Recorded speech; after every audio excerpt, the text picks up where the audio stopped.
Boa noite, senhores vereadores, os presentes aqui na casa, funcionários, população que ouve e assiste em casa. Eu também quero comentar um pouco a repercussão sobre a ação da coligação do PT na Justiça Eleitoral, que o resultado saiu na semana passada, até para que a própria população possa entender um pouco do que se tratava a ação, que diz respeito a abuso do poder público, no caso do prefeito que estava concorrendo à reeleição, de abuso da máquina pública, ou seja, dos aparatos institucionais da prefeitura no que se refere à propaganda, né? E isso tem uma lei que ela vale, não vale para um, ela vale para todo mundo, na medida em que, dentro da disputa, aquele que concorre se sente prejudicado, ele tem o direito de recorrer, e aí a justiça é quem tem que avaliar se procede ou não. Eu trouxe aqui 2 exemplos que eu gostaria que fosse passando no slide, por exemplo. Um diz respeito a uma divulgação no site da prefeitura, no dia 27 de setembro, ou seja, praticamente 10 dias aí à véspera do período eleitoral, que divulgava o teste com ônibus híbrido, um ônibus maravilhoso, lindo, segundo informado nessa matéria, que tinha um acordo da CTA com a Volvo. Esse ônibus foi para linhas populares, a população andou, viu, ou seja, cria expectativa, achando que a prefeitura vai implementar essa medida, e o que a gente vê hoje pode passar é uma situação muito diferente dessa que foi vendida, que chega ao ponto da população de um bairro bastante carente aqui na cidade de Maria Luísa, a população quase bota fogo para ver se consegue reverter uma situação de injustiça que foi, na verdade, aumentar o tempo de espera pelo ônibus, aquele bairro também lá no Vitório de Santos, situação de frota sucateada, e a CTA apresentando dia após dia um problema e menos a solução. Então, esse é um caso que, no nosso entendimento, refletia uma situação onde a prefeitura fazia propaganda num contexto onde não podia, usava do seu site oficial para divulgar um serviço que, na verdade, nunca pretendeu implementar. Eu trouxe um outro modelo também, que estava na nossa ação, que eram mais de 50 notícias, que falava sobre o empenho e agilidade na construção das 5 unidades de saúde, que foram conseguidas, inclusive, com apoio do deputado estadual Edinho Silva, e a gente sabe que até hoje nenhuma delas foi inaugurada, 2 se encontram em situação de abandono, 2 estão terminadas, mas a gente sabe que a prefeitura não tem nem como colocar profissional para trabalhar lá, por isso não estão funcionando. É a isso que a gente se referia, de uma situação que pode provocar desequilíbrio nas eleições. Em primeira instância, não deu nada, a justiça julgou improcedente, recorreu, foram multados em R$150 mil o prefeito, o vice-prefeito e a coligação, e o que a gente vê desse processo todo é que as pessoas, incluindo o prefeito e os seus parceiros, foram comer pizza para comemorar o resultado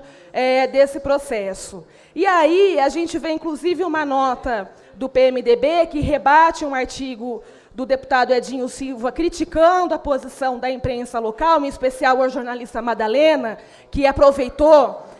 do resultado desse processo para poder tripudiar, ou, de repente,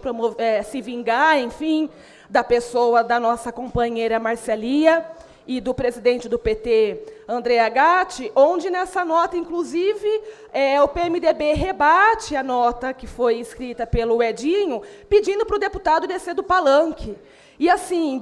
eu penso que de uma dissimulação tão absurda, porque, em que pese a gente saber que, do ponto de vista dos projetos, a divergência aqui em Araraquara entre o PT e o PMDB, o deputado Edinho Silva já deu mostras e mais mostras do seu compromisso com a cidade de Araraquara, inclusive articulando recursos, programas e projetos para que a prefeitura possa implementar, além do apoio às entidades que dá. Então, se tem alguém que não deixa o prefeito trabalhar nessa cidade, é a própria consequência daquilo que foi feito há 4 anos e que hoje ele tem dificuldade em manter. O que não deixa o prefeito trabalhar aqui em Araraquara, por exemplo, é compor o governo com indicação política, com gente que não tem, muitas vezes, qualificação para ocupar determinados cargos, que acaba tendo como consequência o assunto que eu trouxe aqui nessa tribuna na semana passada, que é a perseguição abusiva a funcionários públicos, e, na grande maioria, subordinados a cargos de indicação política, de apadrinhamento político, que está resultando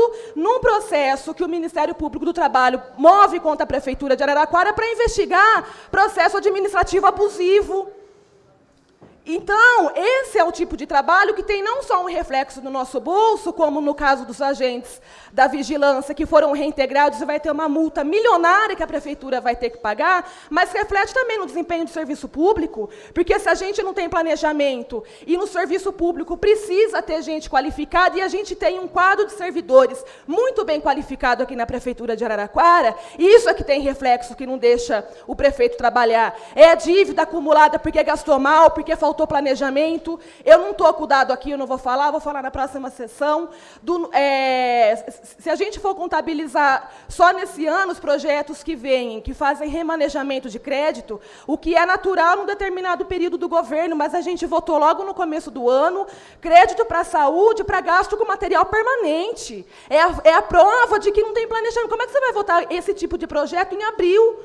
que era para a UPA? Porque não estava previsto no orçamento. Então, se tem alguém que não deixa o prefeito trabalhar, eu acho que é a consequência do que ele faz. Da nossa parte, é legítimo questionar na justiça aquilo que a gente entende que não é legal, e a justiça que se posicione. Nada mais além disso. Se tem alguém que tem que descer do palanque, é o prefeito. E, muitas vezes, a base, quando vem com o discurso de legitimidade das urnas, que parece que esquece que, primeiro, aqui em Araraquara, de 155 mil eleitores, 96 mil não votaram no prefeito Marcelo Barbieri, ou porque votaram no candidato do PT, ou porque votaram no candidato da outra coligação, ou porque não votaram. E é legítimo. Nesse sistema, o prefeito ele é eleito legitimamente, como é eleito a bancada de vereadores. Não significa que ele tem o apoio e a hegemonia do que acontece aqui em Araraquara. Tem que continuar ouvindo, tem que continuar respeitando, tem que continuar dialogando, mesmo porque se elegeu com uma plataforma política que prometia continuar um trabalho onde a democratização do poder público ela era central.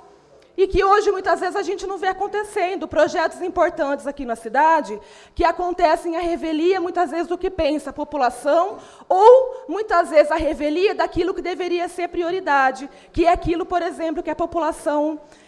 discute nos bairros. E, por fim, eu queria fazer uma observação rapidinho. Há um comentário que tem saído na imprensa ultimamente, saiu na Tribuna e no Imparcial, que quando a gente for julgar se o PT tem ou não tem legitimidade para fazer determinadas críticas, como a gente faz ao IPTU, vocês têm que lembrar que nós governamos Araraquara. Pode pegar exemplo de São Paulo, da onde quiser, mas o PT tem história aqui na cidade e nós nunca reajustamos o IPTU acima da inflação. Temos toda a legitimidade do mundo para fazer o debate. Obrigada. Obrigado, vereadora.